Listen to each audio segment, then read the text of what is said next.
लड़की एक बोतल दवा पीती है और उसका शरीर गर्मी से जलने लगता है। वह नल का खोलने की कोशिश करती है और अपने शरीर से अतिरिक्त कपड़े उतार देती है। अनियंत्रित होकर बाथटब में गिर जाती है। जब वह फिर से आती है तो उसके गले पर फोड़े निकल आए हैं और वह खुजली से परेशान है। जब वह अपने कान को खुजला रही होती है तो एक कान गिर जाता है। वह एक अजीब कान उगाती है और इसे मेकअप से छिपाने की कोशिश करती है, लेकिन उसके नाखून भी गिरने लगते हैं और फिर उसके कोहनी पर कांटे उगाते हैं। इसलिए लड़की अस्पताल जाती है, लेकिन डॉक्टर उसे संक्रामक रोगी समझ लेते हैं और उसे अलग करने की कोशिश करते हैं, जिससे वह भागने के लिए मजबूर हो जाती है। इस समय लड़की के हथेली से कांटे निकलने लगते हैं और वह तेजी से छत पर चढ़ जाती है और छोटी लड़की को चुप रहने का इशारा करती है। इस तरह वह एक खतरे से बच जाती है, लेकिन जैसे ही वह अस्पताल से बाहर निकलती है उसे पकड़ लिया जाता है और जब वह होश में आती है तो पाती है कि उसे चूहा बना दिया गया है। लेकिन लड़की में परिवर्तन क्यों हुआ? असल में भविष्य में 2025 में परमाणु युद्ध के कारण हवा युद्ध के विषैले धुएं से भर गई है और ताज़ा हवा लेना मानवता के लिए एक समस्या बन गई है। लोग केवल गैस मास्क पहनकर ही जीने के लिए मजबूर हैं। मानवता को विलुप्त होने से बचाने के लिए वैज्ञानिकों को श्वसन दवा एरेमेड विकसित करनी पड़ी।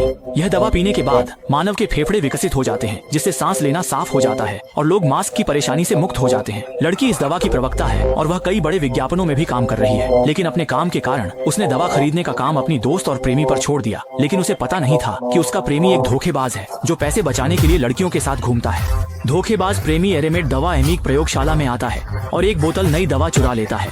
वह लड़की के साथ मस्ती कर रहा होता है और जब वह दवा लेने वाला होता है तभी घर लौट रही लड़की उसे पकड़ लेती है। लड़की को धोखा पता चलता है, वह दोस्त को छोड़ देती है, लेकिन प्रेमी दवा भूल जाता है और लड़की को लगता है कि यह वही पुरानी दवा है, इसलिए वह उसे एक ही बार में पी जाती है और फिर वही घटनाएं होती हैं। वह प्रयोगशाला में है और इस आदमी की मदद से अपने उत्परिवर्तित शरीर को नियंत्रित करने के लिए चूहा बनने के लिए तैयार है। वे पहले लड़की पर शोध कर चुके हैं और उन्हें पता है कि लड़की के शरीर में एक विशेष फफूंदी है जो हवा में मौजूद विषैले गैसों को बेअसर असमर्थ है। आदमी दुनिया को बचाने का दिखावा कर रहा है, लड़की को छल रहा है और अगर उसकी फफूंदी का सही उपयोग न हुआ तो परमाणु हथियारों से प्रदूषित हवा डरावनी नहीं होगी और मानवता विलुप्त नहीं होगी। लड़की ने तब सहमति दी, लेकिन जैसे ही उसने सहमति पत्र भरा वह बेहोश हो गई। आदमी और एक अन्य व्यापारी योजना बना रहे थे कि कैसे उसका उपयोग किया जाए, लेकिन लड़की की सुनने की क्षमता असाधारण रूप से तेज हो गई थी और उसने स्पष्ट रूप से सुना कि आदमी उसकी रक्त में मौजूद विशेष फफूंदी को निकालकर अमीर लोगों को ऊंचे दाम पर बेचना चाहता है। दाढ़ी आदमी को चेतावनी देता है कि वे अपने प्रदूषण योजना को प्रभावित न करें, क्योंकि अगर हवा को शुद्ध किया गया तो उनके पैसे कमाने का रास्ता बंद हो जाएगा।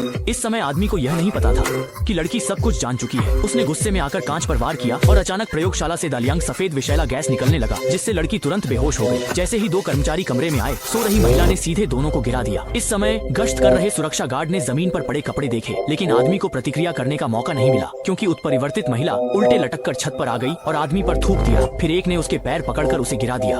भागी हुई महिला ने अपने दोस्त को पाया। दोस्त ने उसे दवा दी जो उसके जीन को बदल सकती थी। महिला ने एक गहरे खाई में कूदने का फैसला किया और फिर प्रकट होकर परिवर्तन पूरा किया।